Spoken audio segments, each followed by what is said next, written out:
Welcome to Hood Champion Boxing and Sports. Take this off the microphone. In boxing, you find a way to win or you find a way to lose.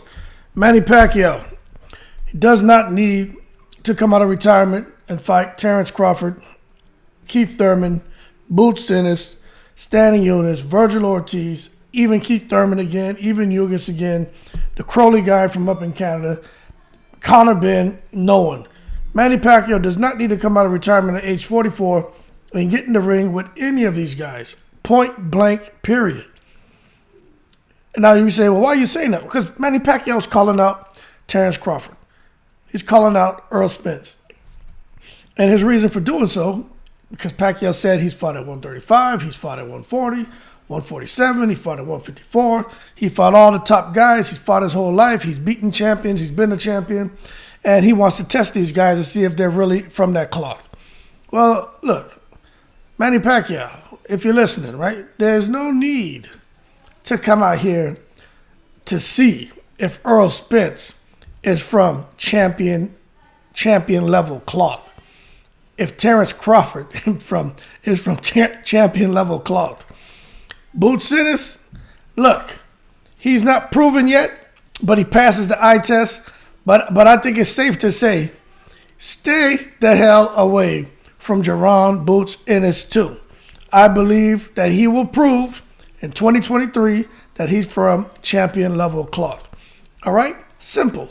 Even a guy like Conor Benn, even Keith Thurman a second time, even Ugas a second time. You saw what happened the first time. Pacquiao just needs to leave these guys alone because, in my opinion, it's definitely going to be Muhammad Ali versus Larry Holmes again. Now, if you guys don't remember what the Eastern Assassin did to Muhammad Ali, well, go and watch the clips. You don't have to watch the whole fight. But I'm going to tell you, Holmes said something at the end of that fight. He said he did not want to hurt Muhammad Ali. He just trained to give himself the best chance to win. And that's what I don't want to have to hear from Errol Spence, Terrence Crawford, Boots Ennis, or any of the welterweights, current, active, hungry welterweights right now. If they get in the ring with Pacquiao and they hurt him, because we saw after Larry Holmes and Muhammad Ali fought, we saw Muhammad Ali, his health was already on the decline, but it rapidly declined within 3 years after the Holmes fight, diagnosed with Parkinson. So that Holmes fight did not help Muhammad Ali's situation. Now, for you to say, well, why are you drawing this comparison? Well, if you had to ask me that, I'm not going to sit here and act my shoe size and say something smart, right? I'll tell you this. I'm making a comparison because you got a young, active, hungry fighter against an old lion who's shown that he's not the fighter he once was. And I'm talking about this because we're talking about Muhammad Ali and Larry Holmes. They spent, I think, over 5 years together as sparring partners.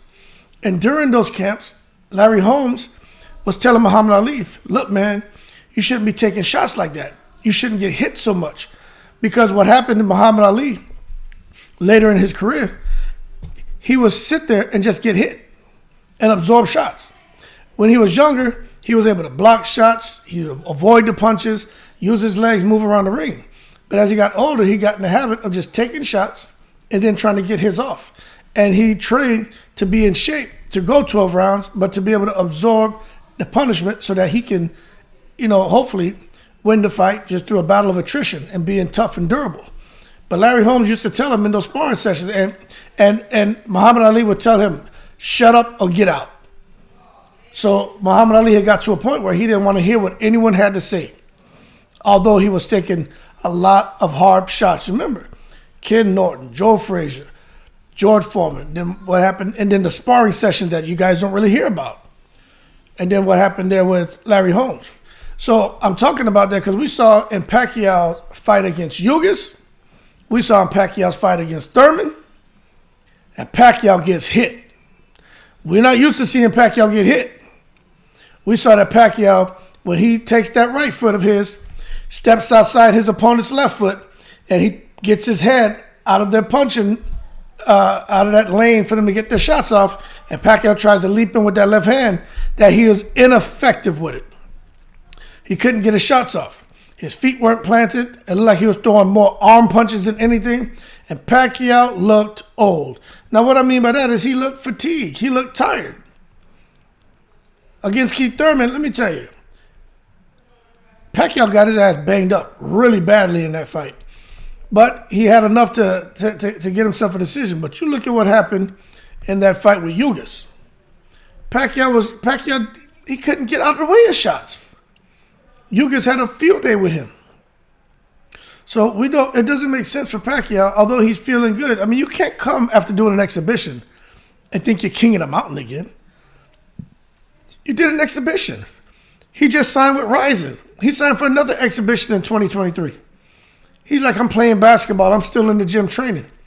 That's different from being out here sparring killers, which he's not doing. I don't care how much Boo Boy takes that little stick and beats him in the ribs. How many mountains he runs with his little dog Pac-Man or whatever the hell the name of that dog is. You know, it doesn't matter. He can have a team of 50 people around him. All of them is there sleeping in a 4-bedroom house, sleeping in the bed with each other, eating tocino pork, eating adobo chicken, pancit rice, coconut milk, green banana. That shit ain't gonna help him be getting in the ring with Jerron Ennis, Terrence Crawford, and Earl Spence. Because I'm gonna tell you, what's gonna happen is those three, like Larry Holmes, they're gonna train to get in shape to give themselves the best chance to win. And at the end of the fight, after they beat the shit out of Manny Pacquiao, they're gonna say, I didn't want to hurt him. I didn't mean to hurt him. That's what they're gonna say. But when they're in there, no one's gonna look at Manny Pacquiao as an old, helpless fighter. We've watched so many years of Manny Pacquiao getting in the ring and just dismantling opponents, beating opponents into submission, knocking people out. So when you get in the ring with him, you're expecting for him to do that shit to you. You're a little bit scared. The tail is tucked between your legs a little bit. And if those three get in the ring with Pacquiao, I'm telling you, they're not going to go in there and make it a tickling contest. They're going to be fighting for their goddamn life because they know what Pacquiao has done in the past, and they're going to expect for him to do that. See, because a lot of people don't understand. You say, oh, man, they're not going to be scared for their lives. You know, Terrence is tough, Earl is tough, Boots Ennis is tough. Man, hold your horses, right? Let's not take it to the stupid. Y'all know what fear is, man? You know, if you have someone who feels they need to defend themselves against you, right? They're doing that because they feel threatened. It's a fight or flight mode. There's something you bring to the table that makes them uneasy and makes them feel there's something they need to do. And that is why I say, if they feel they need to train super hard and they need to fight super hard, that's because there's a certain amount of fear in them that's compelling them to get in that ring and prepare for the monster that they know Pacquiao to be. No one's coming in there to have a tickling contest. So, as far as those guys feeling fear, all fighters feel fear. I never boxed professionally, but I've trained for fights. Even going into sparring, let me tell you, man. I could go in and spar with a friend of mine, and we know each other. You feel a little more kind of at ease, but you kind of know what the person can and can't do. But if you know each other, it's a little bit different. But when you go in to spar someone who you don't know, there's a certain uneasiness there. There's those butterflies in your stomach. Everybody has it. I don't care what anyone says. And then after you get your work in, you feel the kind of way, you know? You feel good, or you say, okay, it wasn't that bad. But going in against Pacquiao, where all you've done is watch him years after year after year after year, hurt people, knock people out, don't expect any of these guys to go easy on him. I'm telling you, because they don't want to get Keith Thurman. Do you understand?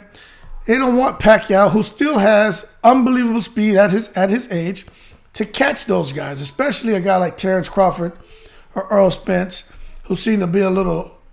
Well, Terrence Crawford's slow in the beginning, and Earl Spence doesn't have the fastest hands. But the first early rounds, Pacquiao, just because of how fast he is, he could get something through and could make the fight interesting. But I just don't see Pacquiao having any reason to be in the ring with those guys. And I think it's dangerous for him. But I'll tell you this. Don't be surprised if that fight between Pacquiao and Terrence Crawford gets made, because Bob Arum blocked that fight from happening last time. He could say whatever about, oh, the money and overseas and we didn't hear anything and we had deadlines that passed. Nah, Bob Arum blocked that fight. He blocked that fight from happening because he said he didn't want Terence Crawford to kill him. Now, I'm not making that up. So, that being said, Terence Crawford and Pacquiao, that fight probably, don't be surprised if that fight happens in 2023. It won't happen next because Crawford has a mandatory. But after that, I don't think Crawford and Spence, I already said I don't think Crawford and Spence are going to fight. I think Crawford is going to fight his mandatory. And don't be surprised if after Pacquiao's exhibition, him and Crawford fight. And if you say, no, that can't happen, I'll tell you, no, hold your horses. Crawford, he doesn't have Bob Arum guiding him anymore. Crawford's his own man. Pacquiao's his own man. You telling me that those guys will BLK Prime, whether you like the whole idea of BLK Prime or not, if BLK Prime can get Terence Crawford and Manny Pacquiao to sign a contract, you don't think that that platform isn't going to sell pay-per-view? Their numbers aren't going to be huge. No matter where they have that fight, Terence Crawford and Manny Pacquiao, that's a huge fight. And money's going to be made, and I'm sure Pacquiao is going to make good money, and Terence Crawford will too. But if you ask me, I just don't think it should happen because Pacquiao is going to get Muhammad Ali. And that's just what it is. Okay? If Pacquiao wants to come back and fight somebody, you know what? Fight Mario Barrios. Fight Rolly Romero. But don't fight these three killers. Like, just leave them alone. Matter of fact, everyone at welterweight, just leave them alone. Pacquiao made enough money. Do your exhibitions like Floyd, make your money and chill. But that being said, y'all keep cool. Shout out to the veterans. Pacquiao, the man has nothing to prove. But if he comes back now, messing around, training, he's not training with Freddie Roach. He's out there. Boo Boy's training him. He's in the Philippines or whatever the hell his training team is going to consist of, whatever the regiment is going to consist of. I don't even think of having Freddie Roach. I don't even think Peds can help him against Earl Spence, Terence Crawford, or Boot Sinners.